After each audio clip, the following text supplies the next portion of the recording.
He Shows just about turned the the lights up. There you go. I think that's enough. I think that's enough light. Okay, you're there. Yeah. All right. It's my friend Russell Price.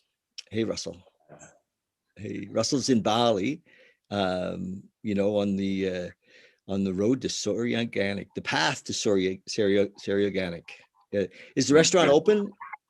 Sorry Organics is not. Hi, everyone in David's audience, by the way. Very, very nice to meet you, and welcome and greetings from Bali. It's early morning at the moment, hence my early morning voice. And yeah, I'm on the path. I'm on the path to Sari Organic, to Dragonfly Village, if you know Ubud at all. And I have this beautiful, beautiful view of the Champawan Ridge. And so there's a valley just in front of me, and then a river down below. All of this oxygen just kind of rises up from the valley and just fills the house in the morning. It's just extraordinary to come out and get a beautiful breath of that. I know exactly where you are. Right. Exactly where you are. It's beautiful. I miss my Bali, and it's been 2 years now for me. So it's the pull is strong. Yeah.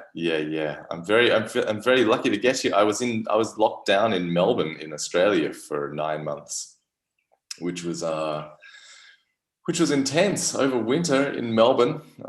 In the city, I came down there for a couple of weeks intending to see a wedding and then come back to Bali for the Bali Spirit Festival.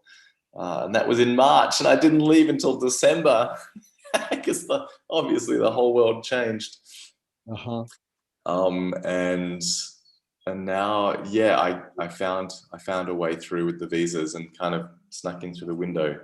And it's just so wonderful. Like we're in a little bit of a lockdown here, but in general, you can still go to cafes and see people. And yeah, I got very depressed in kind of isolation in Melbourne. It was challenging. I'm not used to being depressed. I'm not a depressive kind of person, and I've got a lot of skills and resources as well, and a lot of friends. But friends in Melbourne. Or friends all over the globe. But, yes. But friends in Melbourne as well? Absolutely. Melbourne's my spirit animal. Melbourne's kind of where I was home base for many years before I came to Bali and started globetrotting. So Melbourne's where my OG are. Mm-hmm. Yeah. I think I remember when you came to Bali. I've been going there, for the last 12 years, really almost every year, except for the last couple. And I remember your early days when you came around, and you've done well there. You bought some property and built a couple of villas and yeah, a couple of beautiful villas overlooking the rice paddies in Latundu. So yeah, one of those I've sold, and I've still got 2 left. And yeah, Bali's essentially home for me. I spent the last, what is it now? 13, 12 years traveling. I'm supposed to be in Kazakhstan looking for gold at the moment. I spent the last 12 years kind of, in various countries in West Africa and various countries in the Middle East, and then in Australia, but always kind of revolved around Bali as a place to call home. Yes.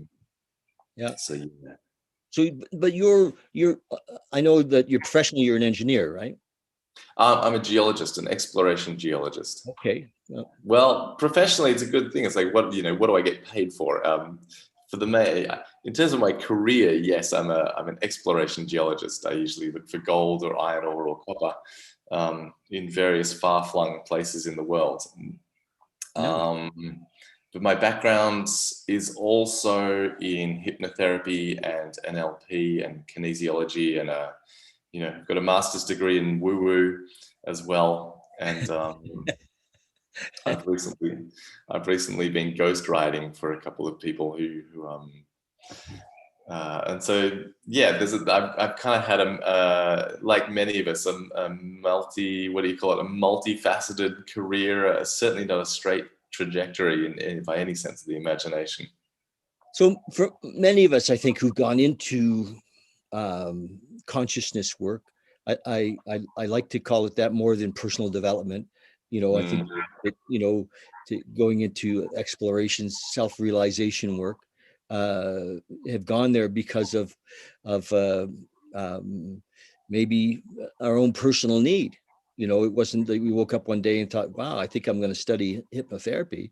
Um, um, you know, uh, there was something missing, right? There was something, a little empty spot, and we're thinking, "How do I fill this?" And I don't know mhm. about you, but I tried to fill it with drugs, alcohol, sex, food, travel. The list goes on and on, and 100%. Yeah, yeah. and none of those would be any more than a momentary fill, and some of them are quite dangerous. And, Uh, and, and so Yeah, yeah. you I must think have I'm had that. lucky. I think I'm lucky in that I've had always had a very high value on health. So I kind of missed out on the drugs and alcohol, but I'll definitely take sex and travel, as well as, this relentless obsession with, I don't know, perhaps my own suffering, or other people's suffering, human suffering in general, and how to resolve that. I think, uh, what makes people tick, what makes us work, and what makes us whole. I've been on a relentless journey for years, trying things, road testing them out. I guess, ultimately, all in the pursuit of scratching my own itch and trying to find that peace on the inner side, and some way to kind of navigate this crazy, unpredictable, chaotic, beautiful, glorious mess that we call life. Um, and I'm sure, like you, I think you've followed my journey a little bit, and I certainly reached out to you at one of my really darkest hours. I think it was my first bankruptcy, if not my second. Um, just trying to make sense of it all and find a way to navigate, without losing your center. And maybe that isn't even possible as well. I think perhaps that's one thing I'm learning is just to be very humbled, humbled when life is going well, and hopeful when life is not. And um, the key piece in there, without losing my center. Um, mm, it My experience over some 40 years of being on that search is that, it came finally down to, I had to surrender my center. I had to surrender. I had to say, okay, I'm in. I give up. I surrender. And then, kind of turn it over to whatever whatever we see as that power, the moment. Eckhart Tolle speaks about the moment. Is it the moment? Is it consciousness? Is it universal intelligence? Is it God? Whatever it is that we see is you know because yes, yes, yes, yeah. I definitely hear you. It's so funny. It's like, I understand that intellectually, but part of me is just like terrified of that concept as well. I noticed that there's two parts of me. There's one part of me is like, yes, I understand that, and I more and more live in that. And that's 100% what I do with my clients as well, in terms of, the space that I hold in when I do my hypnotherapy sessions. Um, and I noticed, there's part of me that is still looking for some sense of control, some sense of, what is that thing I can cling to or hold on to that will remain constant, or that I can count on through this journey. And so, yeah. it took me years. It really did, of struggle, and finally, also business failure and all of those things to finally Mm, say, okay, and I traveled with a teacher many years ago. As a matter of fact, my first trip to Bali was in '94. We were just on the other side of the ridge from you, in a beautiful. There was about 40 of us in this beautiful retreat center that I don't know if it's even still there. And his thing was, always be here now, be here now, be here now, and mm, how he presented it, he said the only way that we can possibly live in our full potential, the only way, that we can live in our full potential is to be here now, and Mm. tap into that universal intelligence, to trust that it has, it's for us, it has our best interest, it is, other than that, we're trying to manage. And, Mm. my managing always had fear in it. It always had a little piece of fear, a little piece of what if, and there was always doubt, and to be living now in this place of not knowing, of really not knowing, and just surrendering each moment, and making plans and having them, continually shift, and being okay with that, and making, Right. in some ways, less commitments too, because like I had planned today to drive to the coast, literally today. That was the thing that I wasn't certain whether we were going to do this, because I thought I was going to be driving to the west, to Vancouver today, and about three things came up that needed to be done today, and I thought, well, I guess I'm not going to Vancouver, so I just let it go, Uh, and and here we are, and uh, yes. Yes. Yes. so I get how Interesting. hard it is. I do. I get how hard it is to just say, okay, It's yeah, and I think that's what I'm one of the things I'm really interested in, Dave, is how we take these uh, pithy sayings now, like "be here now," which has an enormous amount of wisdom, and is that phrase is just steeped in so many traditions. And at the very same time, I think with the dichotomy of our current world, it can be splashed on so many Instagram memes and almost lose its value. We can all say, just be here now, be in the present moment, and the people we're speaking to will nod their heads and go, yes, oh yeah, all that's the time. I did that. I did. great idea. Yes. It's all energy. Just I'm be here. here now.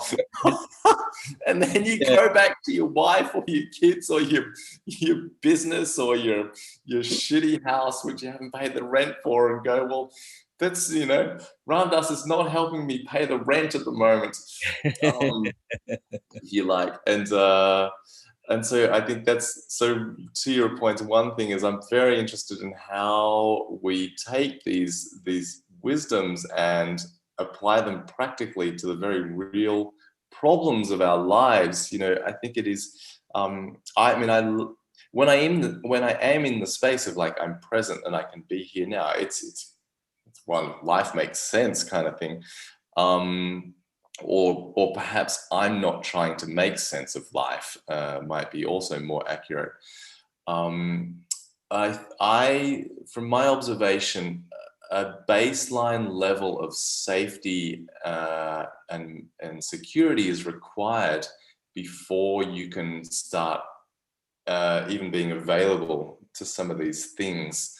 I'm just going to propose that, like, well, some sense of like, Maslow said, of course, the hierarchy of needs, and at the top, I think it was self-actualization, or you've studied Maslow, I'm sure, and yes, and but I think for the most part we have that, in our society. You and I have that. With the very little effort, we can manage the necessities.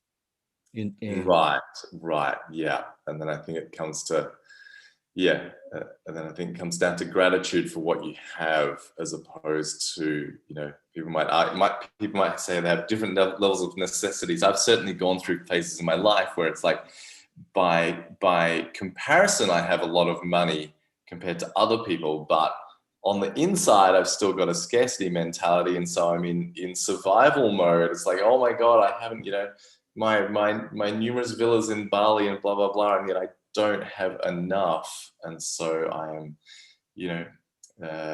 what am I trying to say? This false sense of being in survival prevents me from being in a place of operating from the present moment. Can I be here now? I'm very familiar with this. Like, yes, Yeah, um, yeah. absolutely. And the freedom that came for me was when I mean, I had to let it all go, and literally. let it all go and experience some a bit of difficulty, some difficult times, and then grow more into it. And then I did. Can I share with you that I went and did a thing called the Enlightenment Intensive, which is for me was a 4-day. You do the Zen koan. Tell me who you are. Tell me who you are. We did that question, and what happens is the satori. It's not guaranteed, but it happened for me. It was like, oh my God, I recognize that everything I thought I knew about me was not true. Yeah, that's always a disturbing moment, isn't it?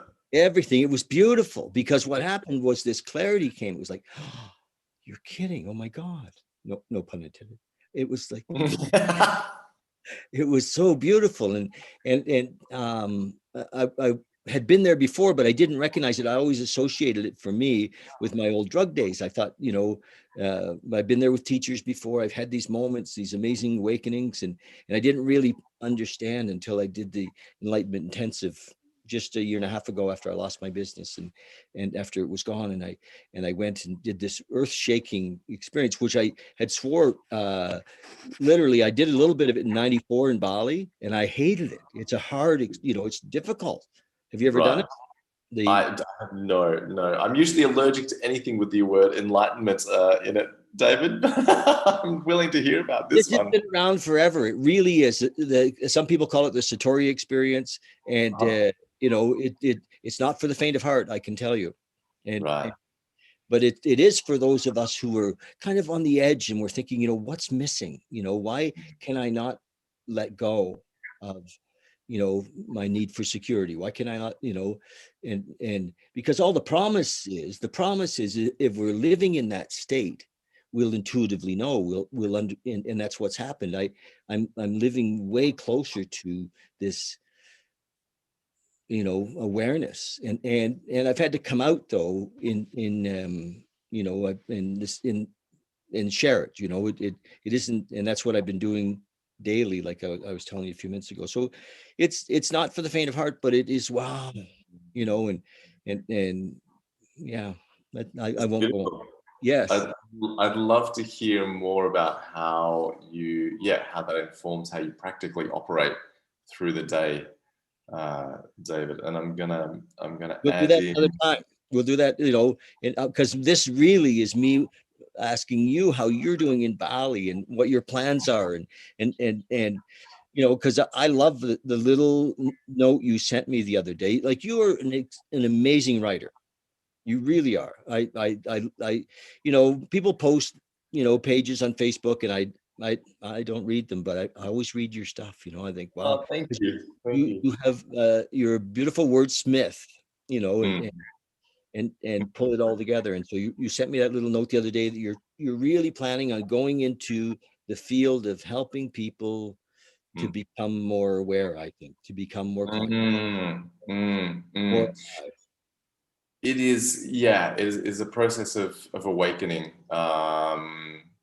There's so many, yeah, it's one of those things which defies words, but I'm very happy to speak to it. And what my experience is, both in myself and in the people that I'm working with as I'm doing this work. And I'll speak to some of the concepts we've been discussing, around like being here now and letting go and living without a center. And also for me, how these experiences very practically translate to leading better lives, which looks like making better business decisions, which looks like having happier relationships, which looks like losing weight or being able to sleep better and having less anxiety.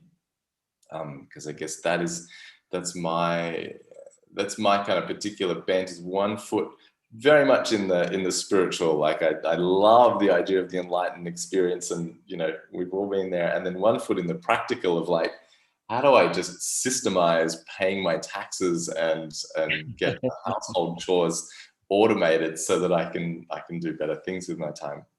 Uh-huh. So it has to give results in the real world as well. So this is what I'm noticing. David, is having, in COVID, we all went through a bit of a shake-up, and I got kind of shaken out of my corporate tree. I actually quit my job just before COVID, and then decided I would take a break, and kind of followed that feeling. I was lucky in that I had some cash, a bit of a runway, and at the same time, that survival mechanism of you need to work, you need to make money, you need to stack away X many millions of dollars so that you can provide for yourself in your retirement. That little thing was still ticking. And so I had to just trust in the sense that something else was going to emerge. And from that place, I was like, well, what am I going to do? I need to do something. Ideally, that something will bring in some cash. And what would I like to do? And I have been deliberating for years around going back into the helping people business. Back in the day, I ran a college of natural therapies and energetic medicine for a couple of years. Most people don't know this, but for 8 years, I ran a clinic. I saw clients. I ran retreats and workshops, and I was a coach before the word coach existed. But I kind of gave it all up. And one of the reasons I gave it up was because I felt started to develop a false sense of identity as a teacher. And it's very easy to be spiritual when you live in the monastery, right? I was saying all these things. People were loving what they heard. I was working miracles. But at a certain point, I'm like, this is not me. And I wasn't feeling it anymore. And so that's a whole other story. But I left that to test everything that I knew and to test who I was in the absence of being surrounded by people who thought I was awesome. Check my ego in at the door. So it's been a long, long, long journey to come back to, okay, am I ready to teach again? Am I ready to share? And what have I integrated over the last decade and a half? From what I was teaching back, when I was in my 20s. And there's a wonderful thing about your 20s and 30s is that you do know it all. And you can kind of speak from that place of like, I just know it all. I sometimes wish that I had that again, because I'm so full of like these life has not turned out the way that I thought it would. And so there's there's a different kind of perspective and awareness to what you're sharing. Whereas I think in your 20s, you haven't had any big knocks. You haven't built something and seen it fall to dust before your eyes and gone, oh shit, I have to revise everything that I knew. So to bring that story to the present day, I started doing hypnotherapy again. I started just doing sessions and thought, all right, let's just see what emerges as I spend time with people in this field. And I'm starting to get words for what I do, and the work is starting to emerge from me.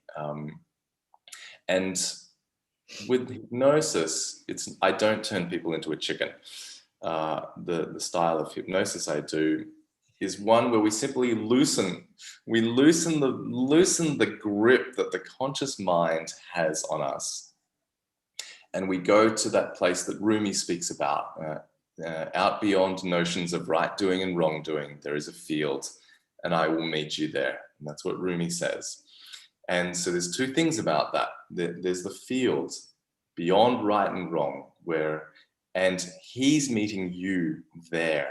So you're not alone. You're not trying to do this by yourself.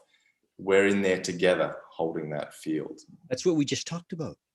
Yeah, probably. The right and wrong is the duality of life, and the field is the now. The field is the now, 100%. And so we go into that now. And again, I'm going to reiterate the important thing, which took me a few years and some hard knocks to learn, is that we're doing this together. As human beings, we need other people, and we can call it co-regulation as well. I'm there with my nervous system opening up something with you. And because I used to think for many years the spiritual ideal was you do it all by yourself. You're this self-resourcing, godlike being who doesn't need anyone and has no issues, and you just you just radiate fucking beams of unicorn light. And it's Colored. not, Yes. yeah. Multicolored. Yes. And so when this particularly dreadful relationship just had me gasping on the floor, and I went to my teacher. I don't know if you know Laura. She's one of my mentors. She was very clear as she saw me and my internal process trying to work it out. She said, stay in connection with me, because together we're going to let this unravel. So I was very humbled by that, by this fact that I couldn't do it by myself. And now I really appreciate how much we need other people, especially skilled beings around us. So in the session, I hold the field beyond right doings and wrongdoings. Yes. And then we explore what is arising. And what arises is a consequence of whatever your desire is in this world at the moment. We're human beings, we have desires. Some people want a soulmate, some people want to build their business, some people want to make more money, some people want to lose weight, some people just want to be less stressed. These things, this is like the impulse, this is like God knocking on the door in the language that we will pay attention to and actually do something about that itch that we want to scratch. And so from there, we notice what's going on in the nervous system. What do you see? What do you feel? What do you hear? What's the experience like? And we start building a relationship with that. Often these are parts that we don't want to see. We spent our whole life avoiding or numbing ourselves to. But in this field, we can actually have a look at them and then build a relationship with them. And the most profound thing starts to happen, David, is that once these parts are witnessed, something extraordinary starts to happen, whereby the edges start to loosen and they start to become integrated into the person as a whole. We're not letting go of anything. We're not dissolving blocks. Something starts to grow up inside us, and it happens very effortlessly.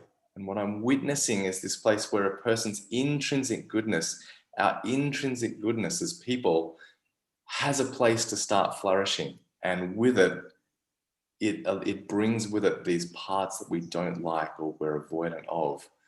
And a new person starts to emerge. And that looks like, in the real world, just feeling happier, feeling more at ease and flow, having better relationships, less arguments with people, better sleep, better experience in business, better ability to navigate uncertainty. Okay. And it doesn't happen in one go. It takes a bit, because we're retraining the nervous system to operate at a different level. But it's a beautifully profound, extremely simple, very moving kind of experience for myself and for my clients. Well, that's awesome. Can you do that online? Yes, absolutely. Yeah, that's how I work, online. It works beautifully online. So they can be anywhere on the planet. Anywhere on the planet, yeah. And all you need is a Zoom or a computer and some headphones and somewhere where you are, not disturbed, where you can kind of connect on the inside. Yes. And yeah, beautiful things are happening. And what I see is it's almost a bit like the psychedelic experience. I don't know what your experience is with psychedelics, Dave. I'm sure a couple have found their way in. One of my understandings of psychedelics, because there's doing some amazing research now around repairing depression and trauma, is that the psychedelics downregulate the vigilance center, if you like, the survival and safety center. And in doing so, they provide a space where you feel very held, you feel very safe. And other parts of your awareness can come to the forefront and be seen. And that's also, I think, a similar mechanism with what I'm doing in terms of the the nervous system gets down regulated. There's a deep sense of safety, and then very moving visions and parts of ourselves start to show up and become a presence in our field, but like a very loving, supportive, deeply moving presence, which kind of stays with people going forward. And my art is to help those parts which arise find their place within your heart. Wow. I So like it. yeah, I think it sounds awesome. It sounds a little more subtle. I mean, most of my transformations have been um, maybe a little rough. You know, uh-huh. do you know what I mean? I've been brought up on the no pain no gain adage, and so this seems just a little more gentle way Yeah, to move, and they both work. You know, I mean, and also, I mean, I've spent a lifetime of reading and studying, so to be able to identify or have a language for the shift, you know, is it helps, and yeah. um, that's great. Have you read Hawkins, Dr. David Hawkins? David Hawkins, there's many things that I'm allergic to. I do know Power versus Force. Yeah. Yes, I'm just going to leave it there at the moment and say I have read it a long time ago. I believe he uses muscle testing to determine where you are on a scale of consciousness. I love his scale. His scale is very informative. It helps us to see and put a little bit of language to mm, you know, his work. I mean, there's so many paths. I think as the further up the mountain we get, the more we realize there are many paths. well, I think ultimately there's only your path. We're guiding ourselves through our own wilderness. From my senses, Well, yes, of course, there's only mine, and mine has been many paths, you know, and I think that I mean, there seems to be only one top to the mount on the mountain, but there are right. many paths to that top, and I really believe my experience is that the top is really this ultimate surrender, this that we're talking about, and everything you're saying is really just another way to there, to let go of our old beliefs or old, and if you have a way to help people to do that without them having to you know have a guru, you know, or have a full-time, you know, like I I spent a lot of time this year with Muji, and Beautiful. We love Muji. I went and saw him in Rishikesh a couple of years ago. It was well, profound. I've been doing an hour to 3 hours a day this whole last since February, since he was in Rishikesh last February. And I watched the whole Rishikesh experience on live on video, and then Mm, I'm like, I just love the guy, you know, because yeah, he's so high vibrational, you know, and so he's often playing in the background in my wherever I am. I just kind of have him playing, and that's so good. yeah, and so that's a path, you know, because we're lifted up, you know, and stuff gets Mm. melted away, and more, you know, there seems to be this unending onion to be peeled, you know, and Oh yes, yes, yes, yes, yes, yes, yes. Yeah, yeah, 100%. And I think I went through a phase. Maybe you can relate to this, David. Of I went through a phase of being very, very, doing every single workshop everywhere I possibly could. And like I read books on the, read self-help books on the toilet, and there's always this, and all my friends have the same, spiritual, different spiritual texts, but I'm always like looking, looking, looking, looking. And then at a certain point, I got to a place. This is about when I left teaching, where I felt like my cup was too full. I was that famous professor in the Zen story. I'm sure you know it, where the professor goes, "Tell me about Zen," and the Zen teacher starts pouring him a cup of tea and just keeps pouring, and the tea flows everywhere. And the professor goes, "What are you doing?" And the Zen teacher says, "I can't. Your cup is too full. I can't teach you." And so I set about trying to empty my cup because I yeah, realized that it's just too full, and and wasn't open. And now I'm kind of at this stage where I don't particularly care I'm not so attached to whether someone knows more than me or someone knows less. I'm not Yeah. trying to out spiritual anybody. Well, it isn't the knowing anyway. I mean, it isn't knowledge. Do you know what I mean? Like when I listen to Muji, I'm not listening to the words in a way. Uh, yep. Do you know Mm-hmm. what I mean? It's not like, oh, what did he say? You know, and sometimes he's doing what he does when people come up to the mic and they have an experience and I'm sitting there crying. Right, This right. really touched me. So it's not about the intellect and the words and I think what you're doing, the level of the work you're doing is beyond the intellect as well. It's Right. Yeah, I think that's a really nice clue. And if I dare say so myself, I think there is definitely a transmission that comes through when I'm in that place. It's not me doing the work. There's something emerging between myself and my client yeah, in that space, which I am in 100% service of. yes. Um, So and like if you're in that service level, that I call that love. I love it. Yeah, That's that's because you're so lovable, David. that is you were there with your love and Yes, and yes. and and expressing and listening and being part of and guiding and it's all it's love is the deal. Love's the healer, and Yes, yes. I was reminded of this beautiful expression yesterday, my friend. I'm not here to be your teacher. I'm here to love you, and yeah, love will be your teacher.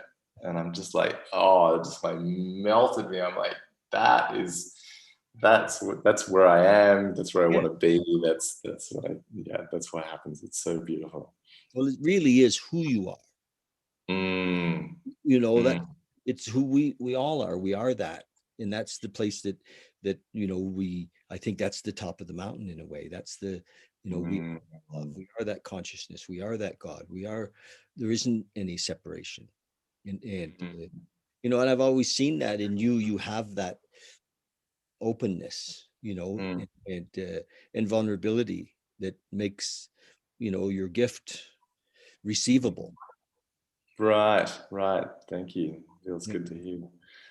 So I'm excited that you're going to take this path, and that and it may evolve. I'm just getting this hit right now from one-on-one to you might be in a place where you can help multiple people at the same time, to Yeah, yeah, yeah, yeah. Yeah, I'm letting it teach me for the moment, and yeah, there's definitely thoughts of of doing groups and speaking and all of that stuff, and that will come as it comes. Yeah, yeah. I'm in no rush to try and yeah, I'm in no rush, and I am also looking forward to that part and those things happening as well. It feels like my whole being is just has been preparing for yeah, doing this kind of thing. yeah, lean into it. I think it's great. Wherever this video goes, I mean, it's so amazing that we don't, you have no idea who will see this and who will be attracted to, you know, Yeah, you see a time when you might invite people to come to Bali to do some. totally. Bali. Well, it's funny because originally I bought my house. I went through this phase of like, I'm not sure if I'm going to have kids, and I meditated. I reflected upon that because I feel like kids are a gift from you into the future. And I thought, well, what's my gift to the future if I don't have children? And this house the first house that I built is beautiful. I think you've been there. It's a beautiful, beautiful house. Um, I felt was going to be a gift to people that I'd met from around the world who were doing good things to come to Bali and have the experience of like everything is taken care of. You don't have to cook, you don't have to clean, you get massages every day, and you just get to dream what your next dream is and then take that back to the real world and create it. But it's when your nervous system is just so settled and down-regulated that these inspired thoughts have a much clearer passage into your awareness. And so, yeah, I did that for many years. Just invited people to come and spend time in that house, and I will undoubtedly invite people to come to Bali on some other. I love the retreat setting as a place Yes. for transformation. Mhm. Tell It's me, is there lots of villas for rent right now? Lots of the prices gone down a bit, and Yeah. I'm in a beautiful mansion at the moment. It normally rents for like 12 grand a month, and me and a couple of friends have got it for two. So yeah, wow. it's this stunning place. So yeah, the market is challenged. We're continuing to pay our staff their normal wage, and that I know that money just goes straight out into all of their communities. Uh, but in general, I think people are managing and surviving. There's definitely My been a friend, shift. I was talking the other day to my friend Landoon, um, and Landoon's my driver for many years, and I've known Mm. him, his family, and he's up in oh, up on the hill. He's further up, and I just forget the name of the village, and he says that he's doing a lot of gardening. Yeah. He's gardening. He's growing food, and Yeah. that's it. It may be much later in this year before that Bali opens to tourism. Yeah. I think yeah, it's going to be, who knows, but I think yeah, you're right. It's going to be a while, and And but that's when it does open up, yeah, it'll people will flood back here, and I think you're right. yeah, by all means, I'd be looking forward to. I've already got some ideas for some retreats and experiential immersions in mind, which it's just such a beautiful way to unplug from the real world and go and look for some of those resources and those gifts on the inside, Yes. which become more And, available. and and Bali's really a great place for that. People come from the West, from Europe, or from North America, even more than Australia, because most folks are very familiar with Bali from Australia. But they come from Canada and it's their first trip. It's so another world, you know, Yeah, like, oh my God, and they can just drop into to yeah, the beauty and the love that's there. Um, and it still is. 8 years later, I still find magic around this. I mean, I was in a castle yesterday, just this castle with like medieval armor and some and bookshelves with secret doors behind them and a dungeon and all the things, and it's just like it's just these pockets of just incredible creativity in Bali. And any time that I feel like, woe is me or my life is so hard or something, I will drive past and there'll be an old woman just doing the blessing with the flower and the incense and the water. And even now I can feel like the tears in my eyes. Is just, it puts me in my place in the world, and humbles me and delights me at the same time. And yeah, there's such a deep magic around this place. No kidding. Quick Mhm. question, just a personal note. So over on where cafe is on what's the name of the street? Jalan Uh, Hanuman. yes, yeah, Hanuman. Is the restaurant's open? Is cafe open? Cafes open, yeah. Down Jalan Hanuman, most of the cafes are open. Is it Up clear? Monkey Forest Road, you could go bowling. It's that quiet. Is it? Yes. Um, yeah. And clear cafe, and is Soma make it? Soma's still there? Soma is not open. Soma's been closed for a while. Sayuri's is closed. Sorry, not Sayuri's. Sari Organic is closed. But cafe's still thriving. Clear's still going. Zest is still going. I'm not sure if that was open when you were here. No. Well, good. I'm glad that, and I've thought about my friends in Bali a lot this year, because their economy is so dependent on guests, and so there's probably a lot of Balinese people who are growing, who are evolving, who are finding new ways to be, and going deep into their spirituality, I'm sure. And I mean, their community is very strong, very, very strong. And I think that's one thing that they have to offer us in the world is, yeah, just the strength of their community and their ritual and their belief structure. Yeah. is there that- lots of Westerners still around though? Folks that that are living there? There are, yeah, there's a nice community here for sure. Yep. And yeah, it's really lovely. What a great place to lay up for this. 100%. I'm just so, so grateful to be here. It's just amazing. Yeah, Yeah. it's especially and I think contrast. If we jump up a level now, it's the contrast in life which I think lets us appreciate the good times. Because I've just come out of 9 months of grey Melbourne isolated lockdown, and so I'm on cloud nine at the moment because I get to see people, I get to eat in a cafe, I get to do all these things. I think for the people who've been here for the last year, it's just like, this is just normal. Gee, I'd love to go to Melbourne, or I'd love to go traveling. Yes. And so to some degree, these dreadful experiences that we have in our lives offer us contrast for such that even when life becomes very, very simple, we can be deeply grateful for it. And I think that's Nice. part of the Nice. teaching of, like, because you said, a lot of your learnings have been through challenge, or I would call it pain, and mine as well. And I think pain is an epic teacher. We pay attention when there is pain. In fact, sometimes we only change when there is pain. Yeah. And Sometimes. yeah, so there is merit in that, even though it's an uncomfortable truth. Yeah. Well, my friend, I'm so glad we had this time together. And I'll put this video up. Will you send me a little bio? I'd love to, put in, something, I don't know, under 3,000 characters. I'll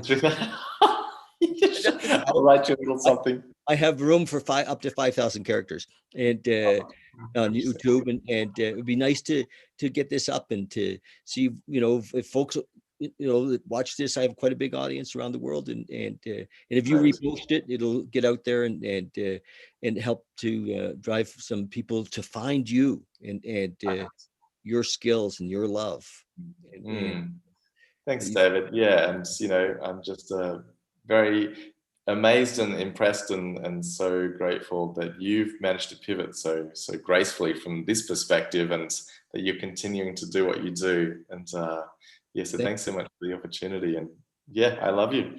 Thank you. Love you too. And I hope won't be this year, but I don't see it in 2021, but maybe 2022, come visit you in Bali. I'd love that. Yeah, that'd be great. Bali loves you as well. You know that. It's my home. So thank you so much. Love you lots. Love to everyone that you see that I know. If that would be great. And tell them I miss Bali, and will do. see you soon. Thank you. Great. Thanks, David. Ciao.